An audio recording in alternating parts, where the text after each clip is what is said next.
අපිට ෂෙයා ටික හොයාගන්න පුළුවන් එතකොට ලක්ෂ 20න් ලක්ෂ 4ක් අඩු කළා 4න් බෙදුවම එනවා රුපියල් ලක්ෂ 4ක් කියලා. ඉතින් මෙන්න මේ විදිහට මෙන්න මේ සටහන් පහ දැම්මම අපේ පළවෙනි එකේ උත්තරේ හරි මම හිතනවා ඔයගොල්ලෝ ලියා ගන්න ඇති කියලා. හරි. මුලින්ම අපි අංක 1නේ.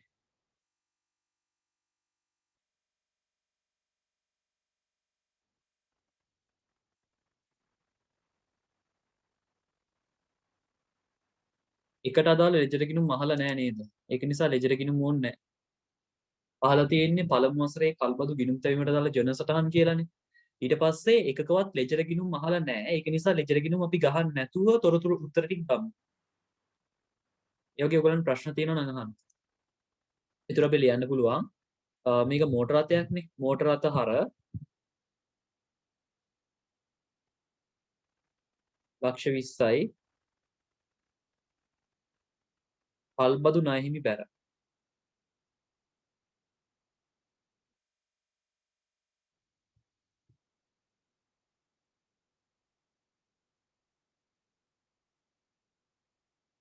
සංලක්ෂය ලියන්න ඕනේ. කල්බදු වත්කමේ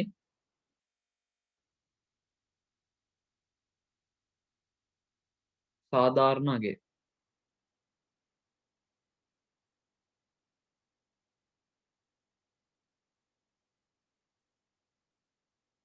හරි. අංක 2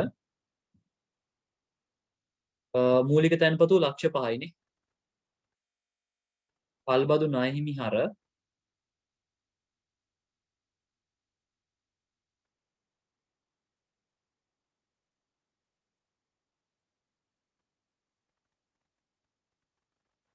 ලක්ෂ 5යි මුදල් බැර.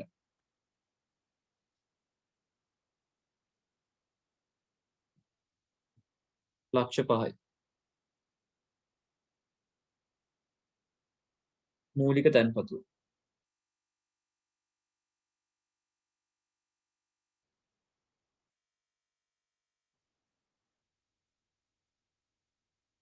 අංක 3 තියෙන අංක 3 දාගන්න අපි පළමු වසරේ පොලියටනේ කල්බදු පොලි හර 101යි 538. කල්බදු ණය හිමි බැර.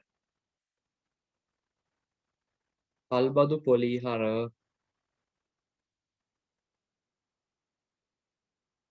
101යි 378නේ 538.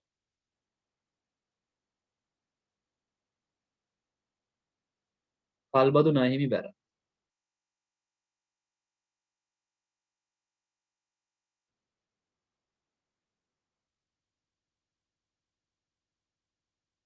එකසිය එකයි 538.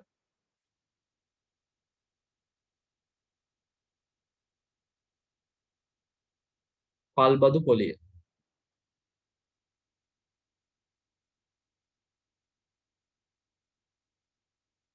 අංක 4 කාල්බදු වාරිකය. කල්බදු ණය හිමි හර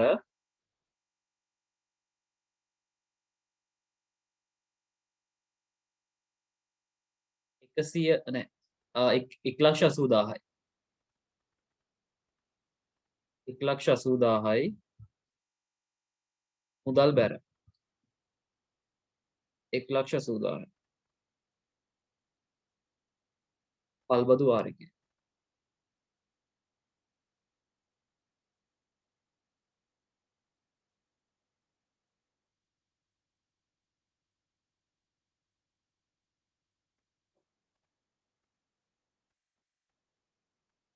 හරි ඊට පස්සේ ඊළඟට ෂෙයා අපිට ලක්ෂ 4ක් ආවනේ. ඒකත් අපි ලියා ගමු. මෝටර රථ ෂෙයා හර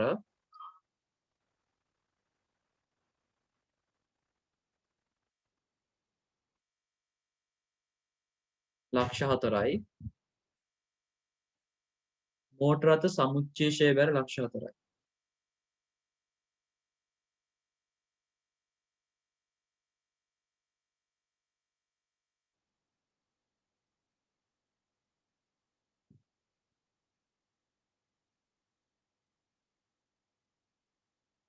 මෝටර් රථයේ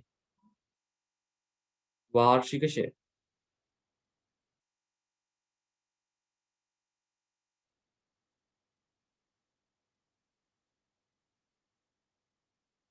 හරි. ඊට පස්සේ ඊළඟට මෙහෙම අපෙන් පළවෙනි එකට අහලා තිබ්බේ මේ ටික. එහෙනම් අපි පළවෙනි එකට මේ ටික ලියා ගන්න පුළුවන්. මම හිතනවා දෙන්නම ලියා ගන්න නැති කියලා. ඊට පස්සේ අංක 2 අහලා තියෙනවා අපෙන් දෙවෙනි වසරේ මූල්‍ය ප්‍රකාශන උපුටනයන් කියලා. එතකොට මූල්‍ය ප්‍රකාශන උපුටනයන් කිව්වට පස්සේ මෙතනදී මුදල් පුරා ප්‍රකාශනය ඩිරෙක්ට් අහලා නැති නිසා අපි ඒක නැතුව ආදායම් ප්‍රකාශනයයි මූල්‍ය තත්ත්ව ප්‍රකාශනය විතරක් ගහගමු. ආදායම් ප්‍රකාශනයයි මූල්‍ය තත්ත්ව ප්‍රකාශනය විතරක්.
මම ඒකේ අවශ්‍ය කොටස් ඔක්කොම ටික ලියා ගන්නවා.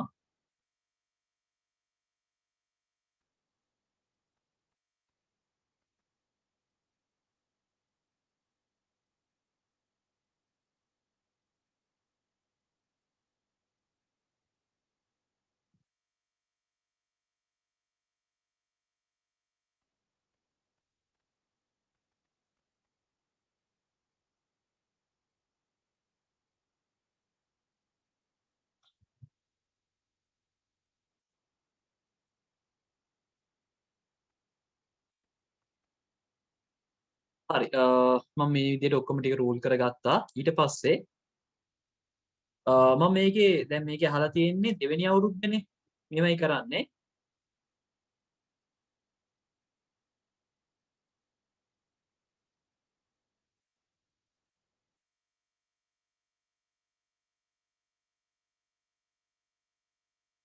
අපෙන් දැන් බලා ගන්න මම මේක කරන විදිය. දෙවන වසරේ මූල්‍ය ප්‍රකාශන උපුටනයන් තමයි අපෙන් අහලා තියෙන්නේ. මේක කරද්දි මෙහෙම කරන්න. මම මේ කරන විදිහටම කරන්න. දැන් මුලින්ම අපි පළවෙනි අවුරුද්ද ටික ලියා ගමු. නැත්නම් අපිට මේක පැටලෙනවා. ඒක නිසා අපි මෙහෙම කරමු. මේ දිස්ත්‍රාන් ටික තියෙන දිස්ත්‍රාන් ටිකේ තොරතුරු ටික ලියා ගමු ගිහිල්ලා. බලන්න. මෝටර රථ ගිණුම හර. මෝටර රථ ගිණුම හර කියන එක එන්නේ මූල්‍ය තත්ත්ව ප්‍රකාශනයේට. කල්බදු ණය හිමි බැර මූල්‍ය තත්ත්ව ප්‍රකාශනයේට. අපි ඒක මෙහෙම දාගමු. මෝටර රථ කියන්නේ වත්කමක්නේ. මෙන්න මේ ජංගම නොවන වත්කම් වල මම ලියනවා කලින් වගේම කල්බදු වත්කම් නැත්තම් භාවිත අයිති ඇති වත්කම්. භාවිත අයිති ඇති වත්කම් කියලා එනවා. හොඳ මට නිතරම මේක මාරු වෙනවා. භාවිත අයිති ඇති වත්කම්.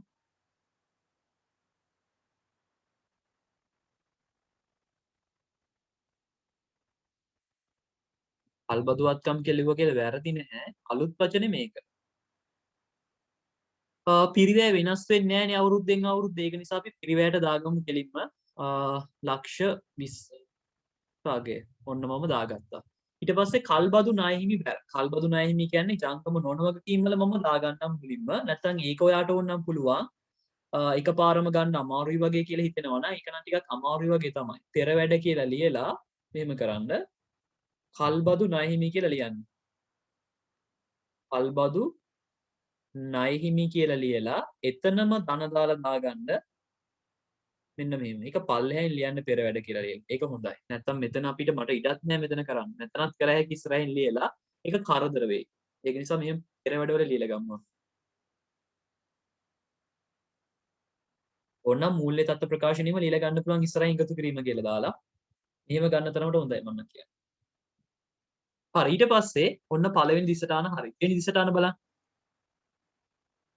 කල්බදු ණයහිමි හර ලක්ෂ 5යි මුදල් බැර ලක්ෂ 5යි. කල්බදු ණයහිමි හර කල්බදු ණයහිමි හර කියන්නේ මෙන්න මෙයාගෙන් අඩු වෙනවා ලක්ෂ 5. මම ඔන්න ඍණ දාලා ලක්ෂ 5ක් දාගත්තා. ඔන්න කල්බදු ණයහිමි හර. නැත්නම් ඒක පල්ලෙහින් දාන්නකො ඉවරයි.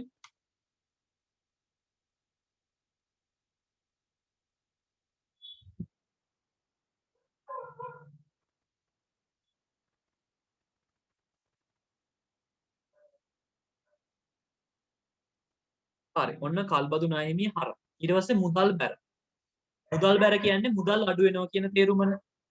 මම මේකේ මෙහෙම දාගන්නම් ජංගම වගකීම් වල මම මෙතන දාගන්න එක නම් මුදල් කියලා බැර වෙනවා කියන්නේ අඩු වෙනවා. ඒකයි මම මෙහෙම දාගත්තේ ලක්ෂ 5ක් දාගත්තා. දැන් ඔයා මගෙන් අහන්න පුළුවන් ඕන නම් ඇයි මේක වත්කම් වල දාගත්තේ නැත්තේ කියලා. ඒකට හේතුව මුදල් ශේෂයක් දීලා නැහැනේ. එතකොට ශේෂයක් දීලා නැතුව තවදුරටත් ලක්ෂ 5ක් ගෙවුවොත් එහෙම තවදුරටත් මුදල් අඩු වෙන එක නෙවෙයි. ඒකයි මේකේ අයිරාවක් වෙන නිසා තමයි මම මේක මෙහෙම දාගත්තේ. තවදුරටත් අයිරාවක්ම තමයි එන්නේ ගන්න. ඒකයි එහෙම දාගත්තේ. හරි ඊට පස්සේ තේරෙන්නේ නැත්නම් ප්‍රශ්නයක් තියෙනවා නම් අහන්න. ඊට පස්සේ තියෙනවා අංක 3 කල්බදු පොලී හර කල්බදු ණයහිමි බැර. කල්බදු පොලී හර. කල්බදු පොලී කියලා කියන්නේ මූල්‍ය වියදමක්. එහෙනම් ඔයාලට පුළුවන් මූල්‍ය වියදම් වල කල්බදු පොලී කියලා ඉල්ල දාගන්න.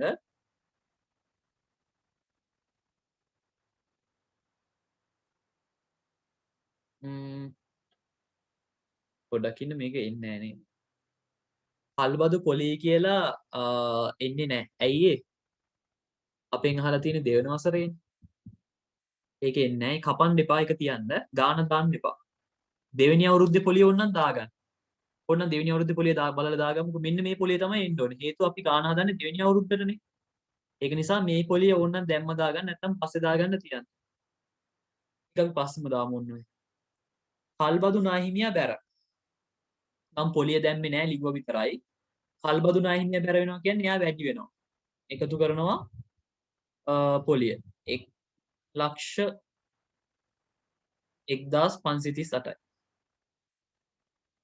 මෙතන ඉඩ තියාගෙන දැම්ම නම් ලේසියිනේ.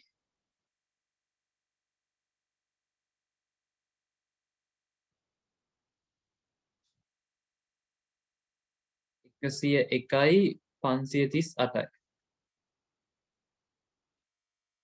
ඔන්න ඒක හරි. කල්පනා මේ දෙවෙනි අවුරුද්දට හදනකොට පළවෙනි අවුරුද්දේ පොලිය වැඩක් නැහැනේ. දෙවෙනි අවුරුද්දේ පොලියනේ දාන්න ඕනේ. ඒක එහෙම ලිව්වේ. ඊට පස්සේ කල්බදු නාහිමියා හර. ආයෙත් තියෙනවා කල්බදු නාහිමියා හර. කල්බදු නාහිමියා හර වෙනවා කියන්නේ මුදල් කල්බදු නාහිමියා හර වෙනවා කියන්නේ නාහිමියා අඩු වෙනවා 1,80,000කින්. මම ඒකත් යටින් ඉරක් ඇඳලා එකතුව අරගෙනම ගන්නම්.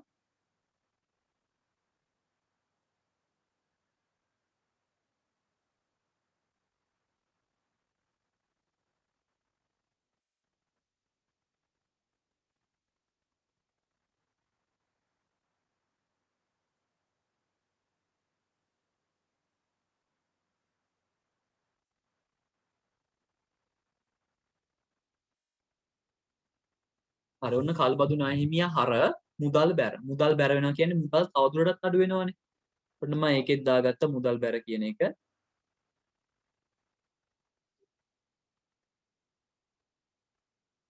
හරි ඊට පස්සේ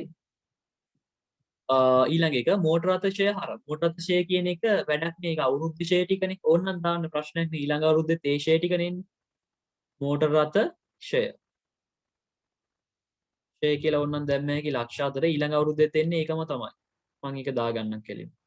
අවුරුද්දෙන් අවුරුද්ද ෂේ ටික වෙනස් වෙන්නේ නැහැ. මෝටරත සමුච්චේෂය බැර. සමුච්චේෂය කියන එක එන්න ඕනේ මෙන්න මේ තීරුවට. හැබැයි අපිට ඕනේ දෙවෙනි අවුරුද්දටනේ.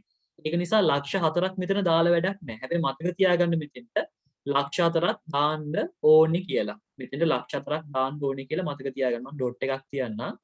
ලක්ෂ 4ක් දාන්න ඕනේ කියලා මතක තියාගන්න. ඊට පස්සේ අපි යන් දෙවෙනි අවුරුද්දට. දෙවෙනි අවුරුද්දට යනකොට ඔයාට මම කලිනුත් කිව්වා දෙවන වසරේදී සාමාන්‍ය අපි ගලපන්නේ මොනවද? කල්බදු පොලිය ලියන්න ඕනේ. ඊට පස්සේ වාරිකය ලියන්න ඕනේ. ෂේ ලියන්න ඕනේ. මෙන්න මේ තුන තමයි ලියන්නේ. එතකොට කල්බදු පොලිය බලමු දෙවෙනි අවුරුද්දේ කීයද කියලා. 93076යි. මම ඒක දාගන්නකො 93076යි. වාරිකේ නම් 1,80,000මනේ. ඒක වෙනසක් වෙන්නේ නැහැ. ෂේ ටික නම් ලක්ෂ 4මයි. එතනත් වෙනසක් වෙන්නේ නැහැ. හරි. මෙන්න මේ තුන ලිව්වනම් හරි. කල්බදු පොලිය කොහොමද ලියන්නේ? කල්බදු පොලී හර කල්බදු නාහිමි බැර. එහෙනම් අපි ලියමු කල්බදු පොලී හර. කල්බදු පොලී හර කියන්නේ මුල් වියදමක්. අපි දාගමු 93076ක්. ඔන්න දැම්මු.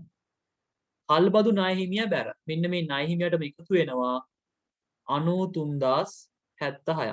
බලන්න ටිකක් සංකීර්ණ වෙනවා ගාන. ඔයා කල්පනාවෙන් හැදුවේ නැත්තම්. දෙවෙනියට ලියන්න තියෙනවා කල්බදු මොකක්ද බලන්න වාරිකය. වාරිකය කොහොමද ලියන්නේ? කල්බදු ණයහිමිය හර මුදල් බැර. කල්බදු ණයහිමිය හර වෙනවා කියන්නේ කල්බදු ණයහිමිය අඩු වෙනවා. මම මුලින් මෙතන එකතු අරගෙන ඉන්නම්. ඔයාලට කැල් එක තියෙන නිසා ඔයාලට ඕන නම් එකතුන් එකකින් කරගන්න නැතුව පස්සේ එකපාරම ගන්නත් පුළුවන්. මම කැල් එකෙන් නෙමෙයි නිසා මම මෙතන හදන්නේ.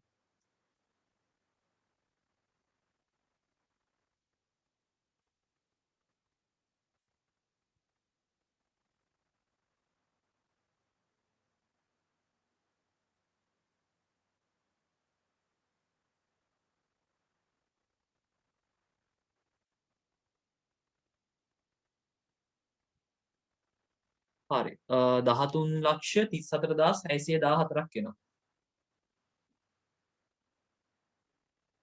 හරි. ඊට පස්සේ ඊළඟ එක මුදල් බැර. මුදල් බැර වෙන්නත් එපා. මුදල් බැර වෙනවා කියන්නේ මෙන්න මෙතනින් තවත් අඩු වෙන්න ඕනේ 1,80,000. ඉතින් මේකේ මුදල් ශේෂයක් නැති නිසා තමයි මේ කතාව වෙන්නේ. බැරිවල් මුදල් ශේෂයක් තිබ්බනම් ධන උත්තරයක් මෙන්න තිබ්බයි ඉතින් ගන්න. මේකේම නැති නිසා තමයි මෙහෙම අපි කරන්නේ. හතරවෙනිට අපි ලියන්නේ ෂේ ටික. ෂේ කොහොමද ලියන්නේ? මෝටර අතශය හර මෝටර අතශය හර මෝටර අත සමුච්චේෂය බැර කියලා. මෝටර අතශය හර මෝටර අත සමුච්චේෂය බැර. මෝටර අතශය හර කියන එක නම් ඔයාලට ලියන්න පුළුවන් කෙලින්ම බෙදා හැරීම් වියදම් වල මෝටර අතශය කියලා ලක්ෂ 4ක් මෝටරත සමුච්චේෂය බැර ලක්ෂ 4යි. ඔයාලට මම කලින් කිව්වා ලක්ෂ 4ක් මෙතන තියෙනවා කියලා මතක තියාගන්න කියලා. ඒ ලක්ෂ 4ටම තව ලක්ෂ 4ක් දැම්මට පස්සේ එනවා ඔක්කොම ලක්ෂ 8ක්. ධාරණා ගේනවා ලක්ෂ 12ක් කියලා. උත්තර ටික දැම්මම නම් හරි. මෙතන එනවා 360යි 360යි කියන්නේ 860යි. 8,60,000ක් එනවා.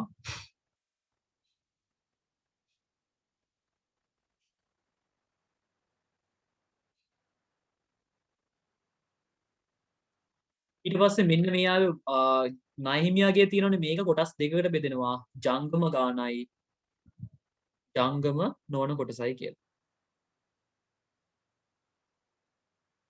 ජංගම කොටස හොයන්නේ නම් කල්බදු වාරිකයෙන් කල්බදු වාරිකය 1,80,000යිනේ. ඒකෙන් අඩු කරනවා ඊළඟ අවුරුද්දේ පොලිය. බලන්න ඊළඟ අවුරුද්දේ පොලිය කීයද කියලා. 84,615යි.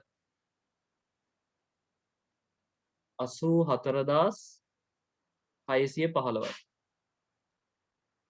5යි 8යි 3යි 5යි 9යි 95385ක් වෙනවා ජංගම කොටස. කල්බදු ණය හිමි.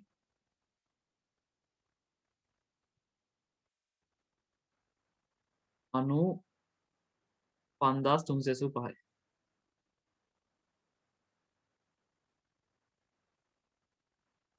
ජංගම නොවන කොටස හොයන්නේ මෙන්න මේ සම්පූර්ණ ණය හිමියාගේ 13,34,614න් අඩු කරනවා 95,385ක්.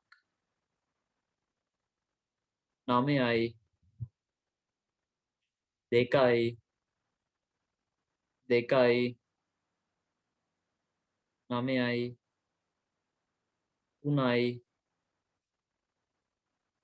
12,39,229යි.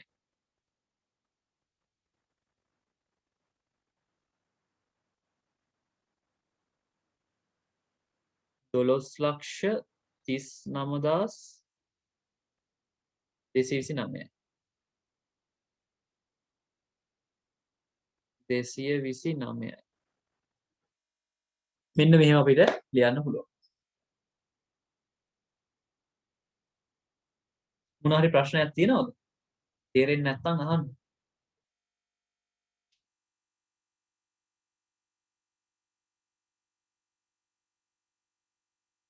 මේ යන්නේ මාර්තු මාසෙ. ඒක නිසා ඔයගොල්ලෝ පන්ති උපරිම කට් කරගන්න නැතුව වැඩ කරන්න.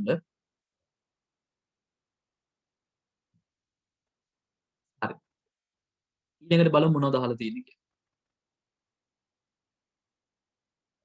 තෙවන වසරේ කල්බදු තෙවන වසරේ වාරිකයේ ගෙවූ පසු ජංගම වගකීම් කොපමණද ජංගම වගකීම් කොපමණද කියලා තියෙනවා. හරි. අපි ඒකත් හොයමු එහෙනම්. මම මේකේ උත්තරේ එහා පැත්තෙන් ගන්නම්. මෙතනින් ලියන්නම්.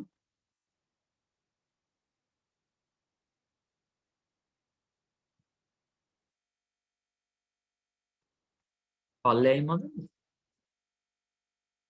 එතනින් හදන්න. මෙතනින් හදන්න.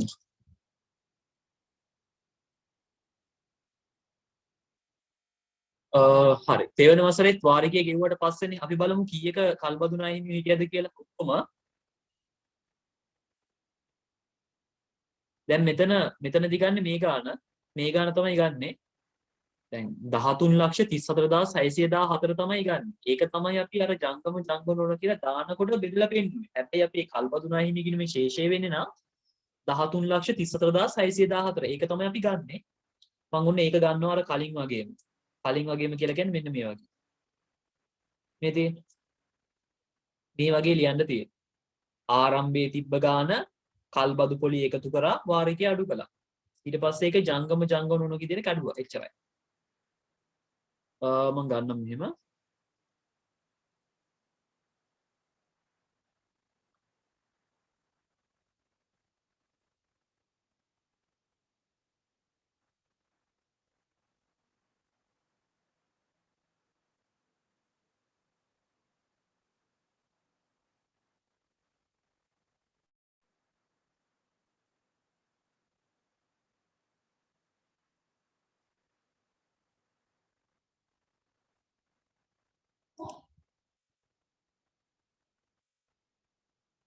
තුන්වන වසර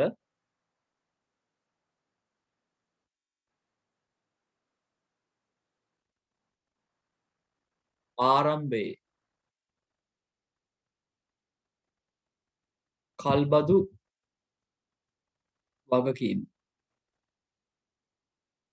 13 ලක්ෂ ගාන මතක නැහැනේ 34,000 ගානක් නේද 13 ලක්ෂ 34,614යි 34,614යි 34,614යි මෙන්න මේ ගාන ගෙවන්න තිබ්බා ජංගම ඔක්කොමත් එක්ක තමයි මේ ගෙවන්න තිබ්බේ ඒකෙන් ඒකට එකතු කරන්න වසරේ කල්බදු පොලිය වසරේ කල්බදු පොලිය. ඒ කියන්නේ මේ තුන්වෙනි අවුරුද්දේ කල්බදු පොලිය තමයි එකතු කරන්න ඕනේ. කල්බදු පොලිය.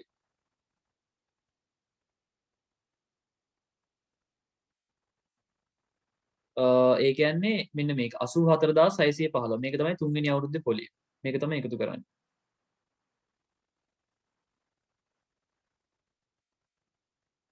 84,615. 9යි 2යි 2යි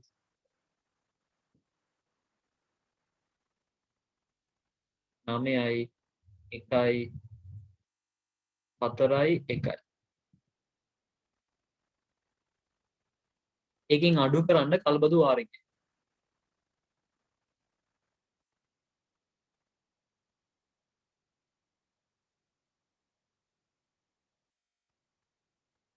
මම ඔයගලන්ට ඕනම් පොඩ්ඩක් මේක ලේසි කරන්න.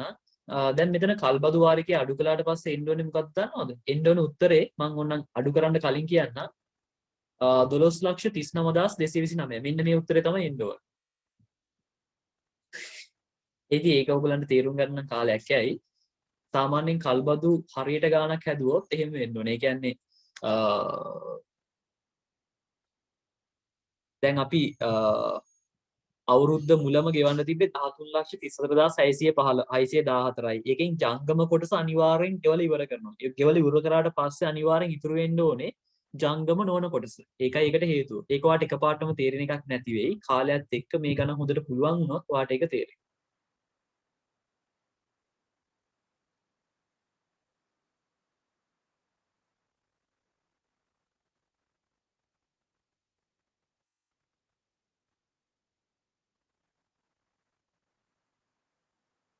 හරිනේ? 12,39,229.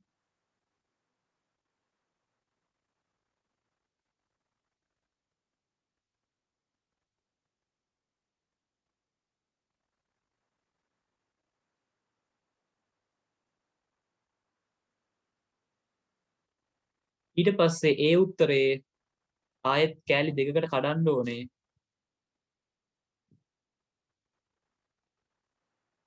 ජංගම නොවන කියලා.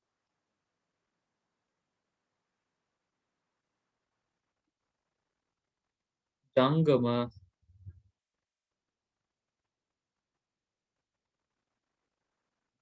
නොවන.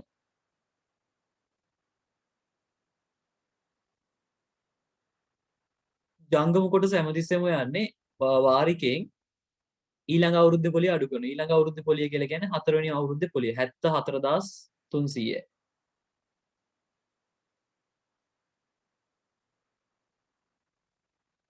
700 5යි 0යි.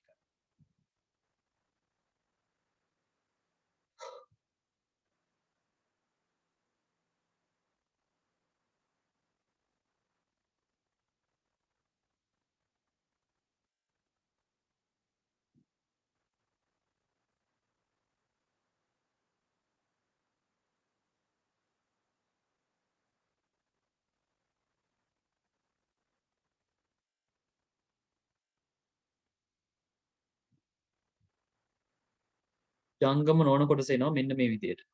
ඉතින් ඔන්න ඔය වගේ තමයි මේ જાති ගානක් හදාගෙන යන්න තියෙන්නේ. මම වාට ඕන තව පොඩ්ඩක් මේක පැහැදිලි කරන්න. මම අර කලින් කතාවක් කිව්වේ ඒ කියන්නේ දැන් බලන්න අපි තුන්වෙනි අවුරුද්ද අවසාන වෙනකොට ඔක්කොම ගෙවන්න තියෙන්නේ 12,39,229යි. ඒක ජංගම කියලා කියන්නේ අනිවාර්යෙන් ඊළඟ අවුරුද්දේදී මෙන්න මේ 1,50,700ක් ගෙවන්න ඕනේ. ඊට පස්සේ ජංගම නොවන කියලා කියන්නේ ලබන අවුරුද්දෙන් පස්සේ ගෙවන්න තියෙනවා තවදුරටත් 11,33,529ක්. එතකොට ඔන්න මම මෙන්න මේ 12,00,000 මම මේක නිල් පාටින් ලියන්නම්. 12,39,229 නේ තිබ්බේ තුන්වෙනි අවුරුද්ද අවසානයේ නේද? හතරවෙනි අවුරුද්දට යනකොට ඒ අවුරුද්දේ පොලිය එකතු වෙන්න ඕනේ. හතරවෙනි අවුරුද්දේ පොලිය කීයක් තිබ්බද? 74,300ක්. මම ඒක එකතු කරනවා. හරිද? ඒක එකතු කරලා අඩු කරනවා ඊළඟ අවුරුද්දේ වාරිකේ. එකතු කරලා ඉන්නම්කො 2යි 5යි 3යි 1යි 3යි 1යි. ඒකෙන් අඩු කරනවා ඊළඟ අවුරුද්දේ වාරිකේ. එතකොට එන උත්තරේ මොකද දන්නවද? මෙන්න මේ උත්තරේ තමයි එන්නේ.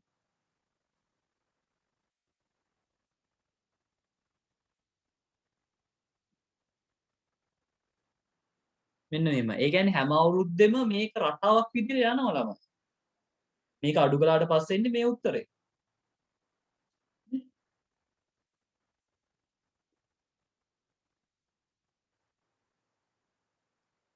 ඒ වගේ උත්තරේ හරිද කියලා චෙක් කර බලන්න පුළුවන් මේකේ. මම ටික මකන්න.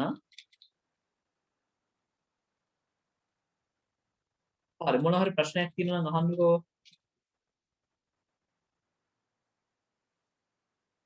කියනවා. හරි නෑ වගේ. මම ස්ක්‍රීන් එක මාරු කරනවා. හරි. ඊට පස්සේ අපින් තව ප්‍රශ්න ටිකක් තියෙනවා අහලා. හරි බලමු මේක. ප්‍රශ්නාංක 4. පාසඳාන් තොරතුරු පාදකව 2011 3.31 දිනට කල්බදු දැනුම්කරුගේ පොත්වල මුළු වගකීම කොපමණද කියලා අහලා තියෙනවා. හරි. මොකක්ද අහලා තියෙන්නේ? කල්බදු ගැනුම්කරුගේ පොත්වල මුළු වගකීම අහලා තියෙන්නේ. ඒක ජංගම ජංගවලුනේ බෙදන්න කලින්. අපි ඒක කැල්ලකින් හදලා බලමු ටක් ගාලා උත්තරේ. කැල්ලකින් හදලා බලමු.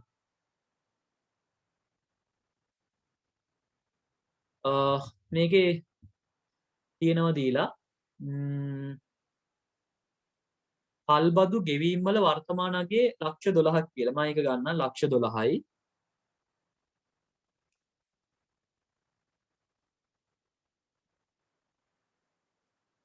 මම ගන්න විදිය තේරෙනවද ඔයගොල්ලන්ට? අර දිස්සටාන් ටිකේ විදියට ගන්නෙ කල්බදු ණයහිමියන්ට අදාළ දේවල් ටික විතරයි ගන්නෙ. කල්බදු ණයහිමිය කොහොමද ලියන්නේ?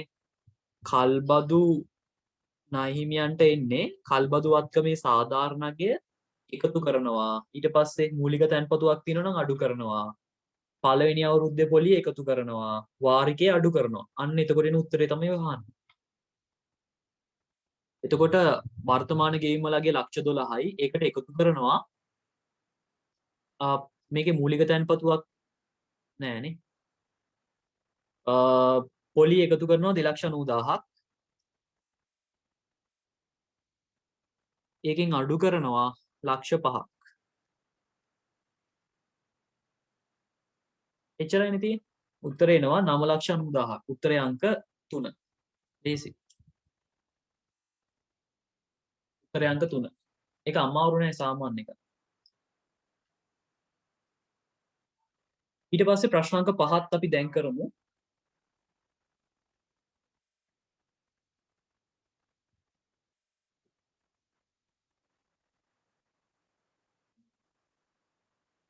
ඔය ප්‍රශ්න අංක 5ත් මම දැන් කරනවා. පහත එකිනෙක කල්බද්ද මූල්‍ය කල්බද්දක්ද මෙහෙයුම් කල්බද්දක්ද යන්න නිශ්චය කරන්නලු. ආයන්න කල්බද්දටගත් මෝටර රථයේ ඵලදායී ජීව කාලය අවුරුදු 4කි. කල්බද්දේ කාල සීමාව අවුරුදු 4කි. කල්බදු කාලයයි වත්කමේ ඵලදායී ජීව කාලයයි සමාන නම් අපිට ඒක මූල්‍ය කල්බද්දක් කිව්ව හැකියි. ආයන්න මූල්‍ය කල්බද්දක්. ආයන්න කල්බද්දටගත් ගොඩනැගිල්ලේ ජීවිත කාලය අවුරුදු 40කි. කල්බද්දේ කාලය අවුරුදු 10කි. කල්බදු කාලයයි ඵලදායී ජීව කාලය එකිනෙකට සමාන වෙන්නේ නැති අවස්ථාවකදී වෙනත් තොරතුරුත් නැත්නම් අපි පූර්ව උපකල්පනය කරන්නේ මේක මෙහෙයුම් කල්බද්දක් කියලා. මේ වගේ අවස්ථාවකදී. ඒක කියලා නැහැ. වෙන තොරතුරුත් නැහැනේ මේකේ. ඒක නිසා අපි උපකල්පනය කරන්නේ මෙහෙයුම් කල්බද්දක් කියලා. ඒ කියන්නේ ඒක ගොඩනැගිල්ල අවුරුදු 40ක් පාවිච්චි කරන්න පුළුවන්. හැබැයි අපිට දීලා තියෙන්නේ අවුරුදු 10කට විතරයි. එතකොට ඒක මූල්‍ය නෙමෙයි මෙහෙයුම්. ඒ කියන්නේ ඔය පද්දට ගන්න දේපල වගේ. අන්න ඒ වගේ එකක් විදිහට සලකන්න. මෙහෙයුම් කල්බදු කියලා ලියන්න. ඇයන්න අර අපි එක chart එකක් ගිය සතියේ කතා කළා. ඔයගලන්ට මතක ඇති. ගිය සතියේ අපි chart එකක් කතා කළා. ඵලදායී ජීව කාලයේ සමානද ටියුට් එකේ මුල ඇති. ඇයන්න කල්බද්දටගත් යන්ත්‍රයේ අත්පිට ගැනුම් මිල ලක්ෂ 20කි. වසර 5ක් පුරා අවම කල්බදු ගෙවීම් වල වර්තමාන අගේ ලක්ෂ 22කි. ඒ කියන්නේ ගැනුම් මිලටත් වඩා වැඩියෙන් ගෙවල ඉවර කරනවා. ඒ කියන්නේ මේක කල්බද්දක්. මූල්‍ය කල්බද්දක්. ඒ කියන්නේ සාමාන්‍ය ගෙවල් ළමයි අපි ලක්ෂ 2ක් වටින බයික් එකක් ගත්තොත් එහෙම ඕක ගෙවල ඉවර වෙද්දී ලක්ෂ 3ක් 4ක්වත් වෙනවා. ඒක හරි. මූල්‍ය කල්බද්දක්. ඇයන්න මූල්‍ය කල්බද්දක්. යන්න කල්බද්දටගත් යන්ත්‍රයේ අත්පිට ගැනුම් මිල ලක්ෂ 10කි. වසර 2ක් පුරා පාවිච්චි කිරීමට ගෙවන මුදල 1,50,000කි. මේක මෙහෙයුම් කල්බද්දක්. පාවිච්චි කරන්න සල්ලි ගෙවලා තියෙන්නේ. අවුරුදු 2ක් පාවිච්චි කරන්න විතරයි ඒක ගෙවලා තියෙන්නේ. හරි ඊට පස්සේ අපිට තව විනාඩි 2ක් 3ක් විතර තියෙන්නේ. ඔයගොල්ලෝ බලන්නකෝ මම මේ 2020 පේපර් එකත් පොඩ්ඩක් රෙඩි කරගත්තා. මේ කල්බද්දට දාලා හැම අවුරුද්දකම ප්‍රශ්නයක් තියෙනවා 2019 එකේ නම් තිබ්බේ නැද්ද කොහෙද 2020 පේපර් එකේ 42 වෙනි ප්‍රශ්නේ තියෙනවා කල්බදු වලින් ප්‍රශ්නයක් බලන්නකෝ මේක ඔයාලට කරන්න පුළුවන් යන්ත්‍රයක භාවිත අයිතිය වසර 4කට ලබා ගැනීම සඳහා සීමිත සචින් පොදු සමාගම 2019 4/1 දින කල්බදු ගිවිසුමකට එළඹෙන ලදී මෙදිනට කල්බදු වගකීමේ ආරම්භක මිනුම් කරන වටිනාකම ඒ කියන්නේ අර සාධාරණගේ වගේ 17,13,000ක් විය කල්බදු ගිවිසුමට අනුව වාර්ෂික කල්බදු වාරිකයේ ලක්ෂ 6යිලු පළමු වාරිකයේ 2020 3.31 දින ගෙවන ලදී 2020 3.31 සහ 2021 3.31 අවසන් වසර සඳහා කල්බදු පොලිය දීලා තියෙනවා. ඒ කියන්නේ අවුරුදු දෙකකින් පොලිය දීලා තියෙනවා. ඔයාට SLFRS 16 කල්බදු ප්‍රමිතිය අනුව 2020 3.31 දිනට මූල්‍ය තත්ත්ව ප්‍රකාශන ඉදිරිපත් කරන ලද කල්බදු වගකීම. අර ජංගම ටිකයි ජංගම නොවන ටිකයි. කොහොමද ගන්නෙ? හරිම ලේසි. ගෙවන්න තියෙන්නේ 17,13,000යි. ඒකට එකතු කරනවා පළවෙනි අවුරුද්දේ පොලිය. ඒ කියන්නේ 2,57,000ක් එකතු කරනවා. එකකින් අඩු කරනවා කල්බදු වාරිකය. එතකොට ඔයාලට එනවා වසර අවසානයේ ගෙවන්න තියෙන මුළු කල්බදු වගකීම. ඒක ටැලි දෙකට කඩන්න ජංගමයි ජංගම නොනයි කියලා. ජංගම කොටස හොයන්නේ කොහමද? ජංගම කොටස හොයන්නේ ඊළඟ අවුරුද්දේ ගෙවන්න තියෙන වාරිකේ ලක්ෂ 6යිනේ. ලක්ෂ 6ෙන් ඊළඟ අවුරුද්දේ පොලිය අඩු කරන්න. එතකොට එනවා ජංගම ටික. ජංගම නොන ටික ඉතින් අර මුළු වගකීමෙන් ජංගම වගකීම් කොටස අඩු කරලා හොයන්න. ඉතින් ඕකේ නම් 42 ඒ කියන්නේ මේකත් මේ වගේ වාගේ පේපර්ස් පාස් පේපර්ස් වල තියෙන ගණන් හදන්න. සාමාන්‍ය 2012න් පස්සේ තමයි කල්බදු ප්‍රමිතිය ආවේ. ඒක නිසා 2012 අවුරුද්දේ A level පේපර් එකේ ඉඳන් ඔයාලට හදාගෙන ඉන්න පුළුවන්. පළවෙනි පේපර් එකේ තියෙන ගණන් හදන්නකෝ සෙකන්ඩ් පේපර් එකේ නම් මේක ඉන්නේ සමාගම් ගානකට. ඒකෙත් ගැළපිල්ල ඕනනම් ඔයාලට හැදුව හැකි. ඒ හැර ලොකු දෙයක් කරන්න බෑ. ඒක නිසා පළවෙනි පේපර් එකේ තියෙන කල්බදු ගණන් හදන්න මොනවා හරි ප්‍රශ්න තිබ්බොත් අහන්න.